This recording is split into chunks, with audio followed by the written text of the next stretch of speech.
adik-adik sekalian. Bersyukur hari ini kita masih diberikan kesempatan untuk beribadah secara online.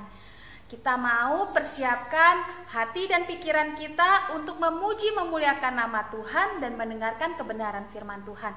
Mari adik-adik bangkit berdiri, kita mau menyanyikan lagu Mars Sekolah Minggu.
Masih semangat adik-adik sekalian?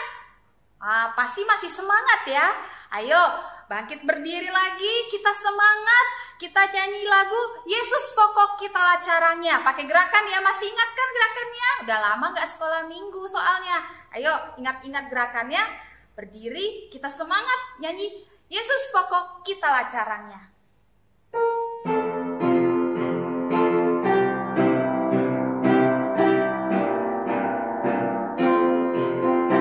Yesus pokok dan kita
kita tinggal dalam Yesus, kita bisa berbuah. Berbuah apa sih?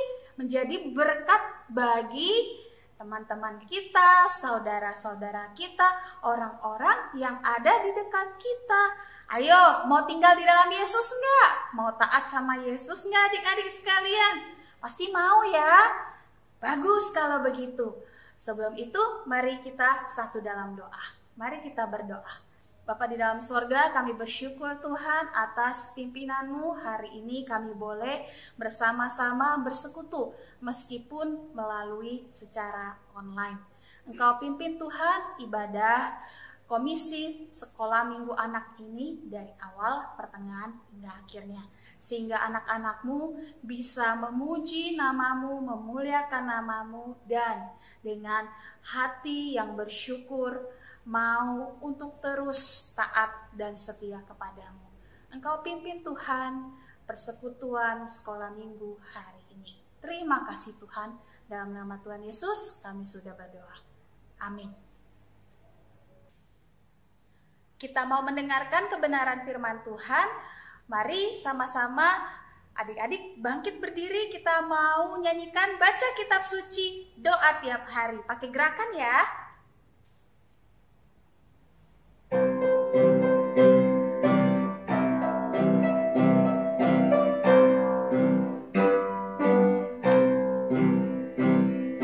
Baca kitab suci, doa tiap hari, doa tiap hari, doa tiap hari. Baca kitab suci, doa tiap hari kalau mau tumbuh. Kalau mau tumbuh, kalau mau tumbuh, glory haleluya. Baca kitab suci, doa tiap hari kalau mau tumbuh. Sekali lagi baca kitab suci. Baca kitab suci, doa tiap hari, doa tiap hari, doa tiap hari. Baca kitab suci, doa tiap hari kalau mau tumbuh. Kalau mau tumbuh, kalau mau tumbuh, glory haleluya. Baca kitab suci, doa tiap hari kalau mau tumbuh.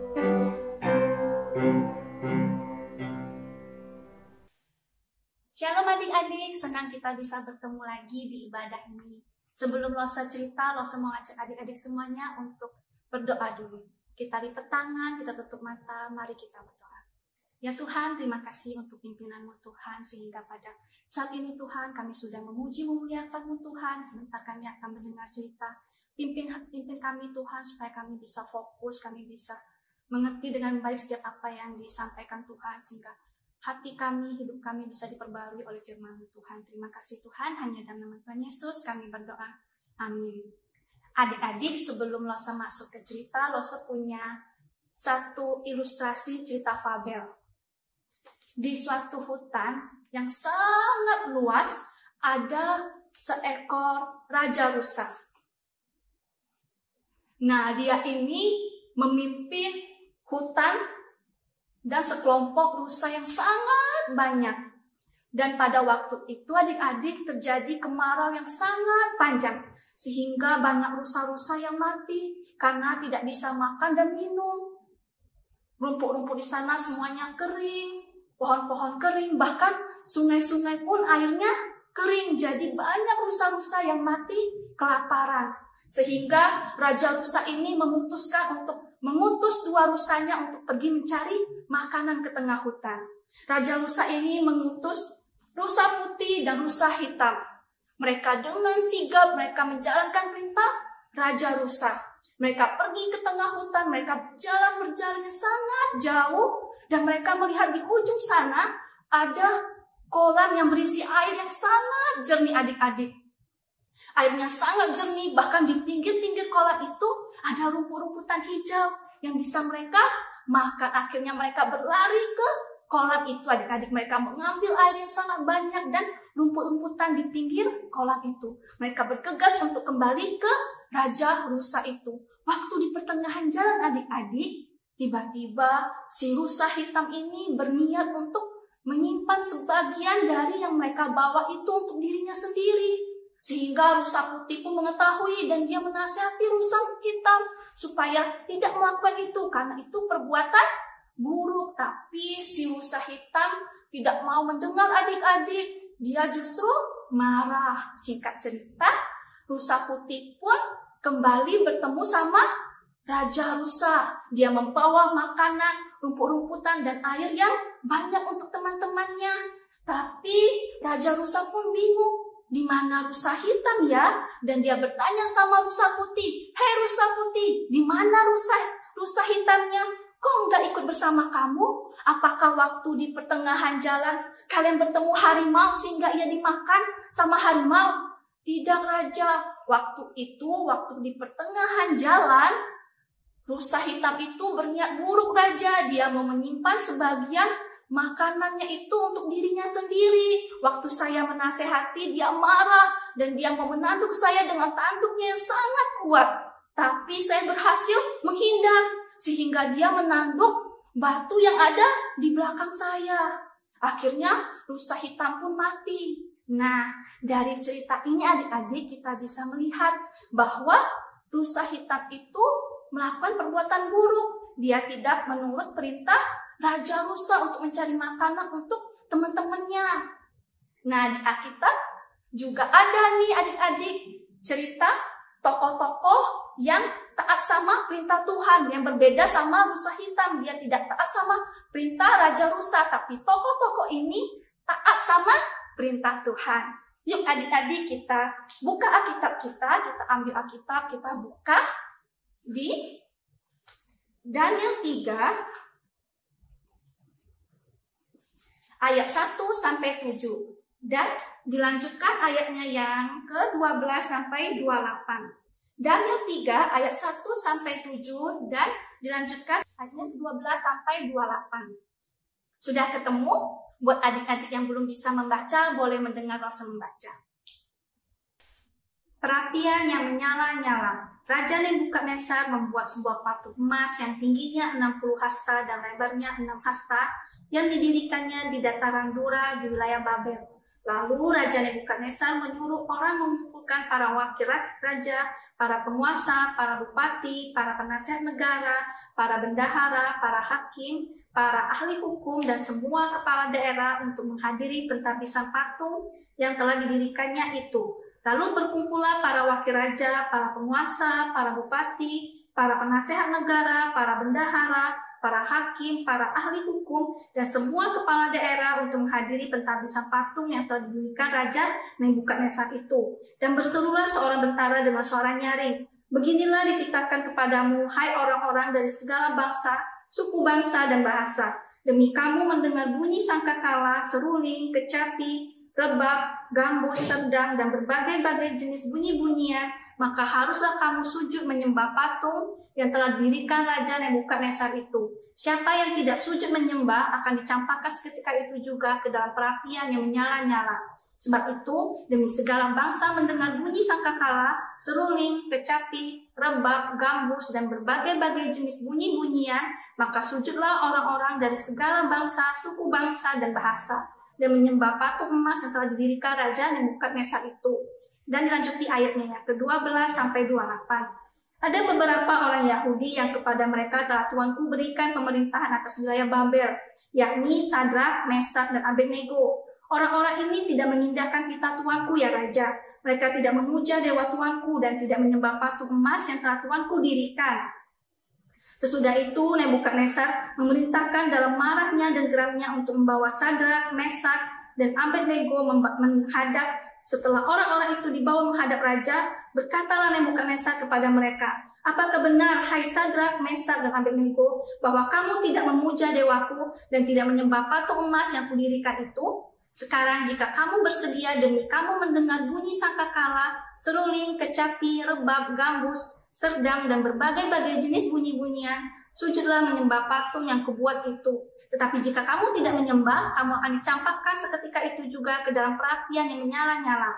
Dan dewa manakah yang dapat melepaskan kamu dari dalam tanganku?" Lalu Sadrak, Mesak, dan Abednego menjawab Raja Nebukadnezar, "Tidak ada gunanya kami memberi jawab kepada Tuanku dalam hal ini. Jika Allah kami yang kami punya sanggup melepaskan kami dari perapian yang menyala-nyala itu dan dari dalam tanganmu ya Raja, tetapi seandainya tidak, hendaklah Tuanku mengetahui ya Raja bahwa kami tidak akan memuja dewa Tuanku dan tidak akan menyembah patung emas yang Tuanku dirikan itu."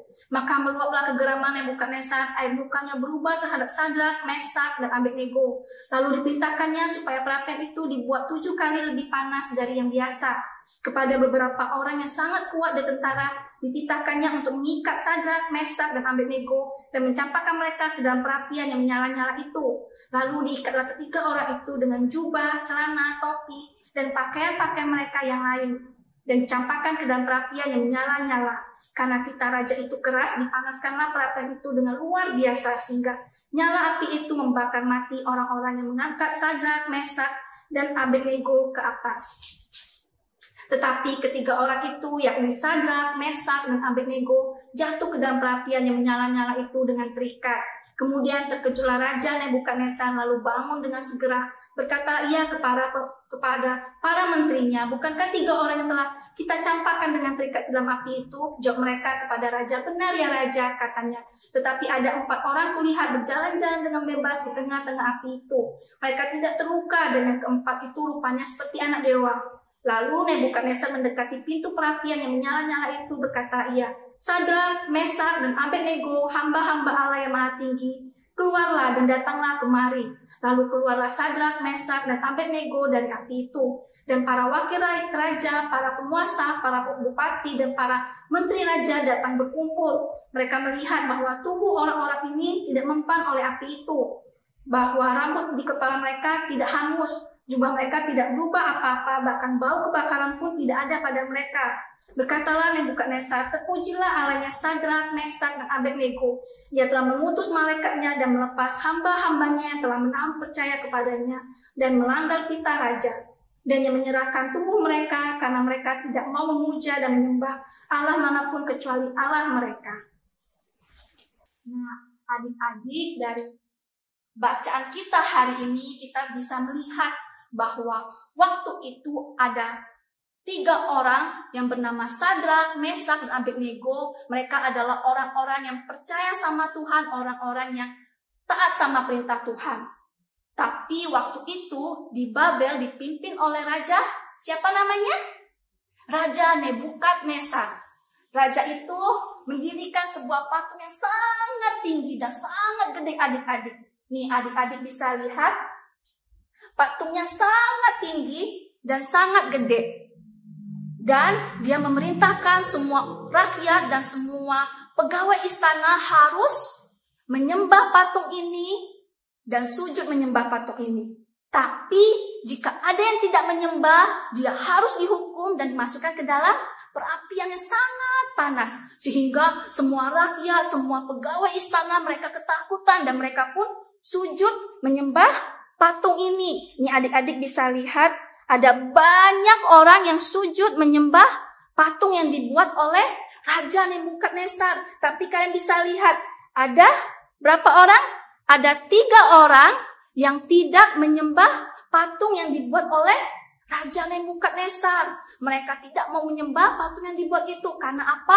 Karena 3 orang ini, yaitu Sadrak, Mesak, dan Abednego, adalah orang-orang yang percaya sama Tuhan. Yang mereka tahu bahwa yang harus disembah adalah Tuhan, bukan patung atau apapun. Dan mereka tidak takut sama hukuman yang akan diberikan oleh Raja Nebukadnezar. Akhirnya Raja Nebukadnezar pun marah dan dia memerintah pengawalnya untuk membawa 3 orang itu untuk dimasukkan ke dalam apa? Ke dalam perapian yang sangat panas.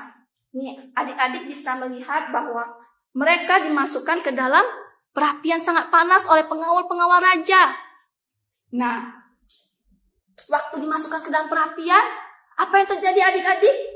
Tuhan tahu bahwa ada anak-anaknya yang sedang mengalami kesulitan dan Tuhan pun menolong Tuhan mengirim malaikat untuk menolong mereka bertiga. Akhirnya mereka bertiga pun dapat keluar dengan selamat. Nih, 3 orang itu bisa keluar dengan selamat. Padahal kalau kena api, pasti badannya bisa terluka. Atau mungkin pakaian-pakaiannya bisa tersobek. Tapi 3 orang ini pakaiannya masih utuh dan badannya tidak terluka, adik-adik. Itu semua karena apa? Karena Tuhan yang menolong mereka. Mereka sudah taat sama perintah Tuhan, tidak mau menyembah patung yang dibuat oleh Raja Nebukadnezar. Nah, adik-adik, bagaimana dengan adik-adik? Mereka bertiga taat sama perintah Tuhan. Kalau adik-adik sudah taat belum sama perintah Tuhan? Apa saja ya perintah Tuhan dalam hidup kita? Ada banyak sekali perintah Tuhan dalam hidup kita. Contohnya saja, Tuhan memerintahkan supaya kita tidak mencuri. Karena mencuri itu perbuatan buruk. Kita tidak boleh mengingini barang yang bukan milik kita. Terus apa lagi ya perintah Tuhan untuk kita? Oh ya, perintah Tuhan untuk kita itu kita tidak boleh mencontek. Karena apa? Karena Tuhan mau kita itu rajin belajar. Kalau kita rajin belajar, kita tidak akan mencontek. Dan Tuhan juga mau nih supaya kita rajin ibadah.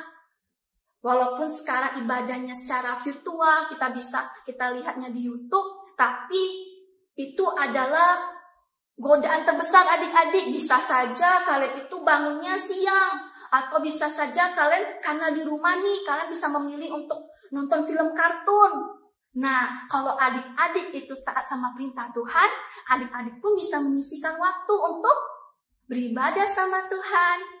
Nah, adik-adik, waktu Lose persiapan cerita ini, Lose ketemu satu ayat yang sangat baik untuk adik-adik baca atau mungkin adik-adik hafalin. Jadi ketika adik-adik sudah mulai malas belajar, malas ibadah, atau adik-adik sudah mulai tidak mentaati perintah Tuhan, adik-adik bisa kembali mengingat ayat ini sehingga hati adik pun bisa kembali untuk menaati perintah Tuhan. Nih, kita ambil Alkitab kita lagi ya. Kita buka di Yohanes 14 ayatnya yang ke-15. Yohanes 14 ayatnya yang ke-15. Sudah ketemu? Ya, kalau sudah ketemu, kita baca bareng-bareng ya, dengan suara yang sangat keras. Kita baca ayat ini. 1, 2, 3. Yohanes 14 ayat 15. Jikalau kamu mengasihi aku, kamu akan menuruti segala perintahku. Sekali lagi, Yohanes 14 ayat 15. Jikalau kamu mengasihi aku, kamu akan menuruti segala perintahku. Aku di sini siapa ya adik-adik? Iya, aku di sini yaitu Tuhan. Lose berharap adik-adik semuanya bisa belajar dari 3 tokoh yang tadi Lose cerita. Siapa saja namanya? Sadrak, Mesak, dan Abednego. Yang selalu taat sama perintah Tuhan. Dia tidak takut dihukum. Nah, adik-adik juga Lose mau selalu menuruti segala perintah Tuhan. Yuk adik-adik kita bersatu dalam doa. Tuhan Yesus, terima kasih untuk pimpinan-Mu Tuhan. Kami sudah mendengar cerita Tuhan. Kami belajar dari 3 tokoh yang kami dengar Tuhan. Sadrak, Mesak, dan Abednego yang taat sama perintah-Mu Tuhan. Pimpin kami, pimpin hati kami Tuhan untuk selalu menjadi anak-anak-Mu yang baik. Anak-anak-Mu yang taat segala perintah-Mu Bapa. Kami sudah selesai mendengar firman-Mu Tuhan. Terima kasih atas pimpinan-Mu Tuhan. Hanya dalam nama Tuhan Yesus kami berdoa. Amin. Adik-adik sekalian, kita sudah mendengarkan firman Tuhan yang dibawakan oleh Lausadina. Saat ini kita mau merespon firman Tuhan dengan menyanyikan lagu Tuhan Yesus Aku Berjanji.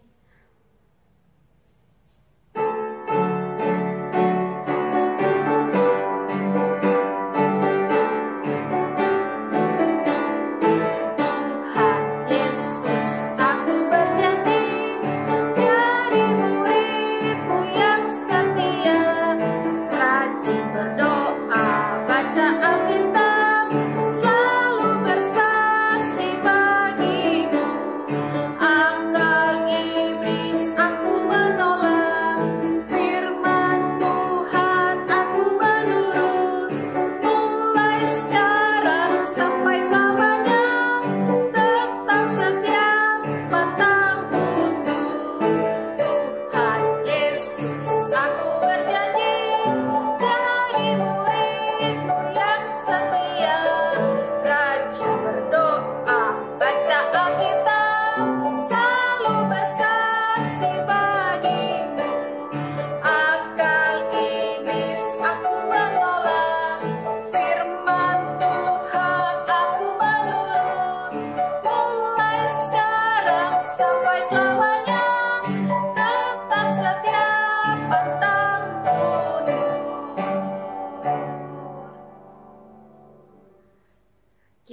berjanji ya adik-adik selalu setia sama Tuhan, selalu taat akan firman Tuhan.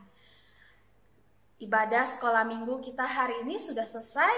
Adik-adik tetap semangat ya, tetap jaga kesehatan, ikuti protokol kesehatan kalau sudah berada di luar rumah. Oke adik-adik, kita bertemu 2 minggu lagi di YouTube GKI Jambi.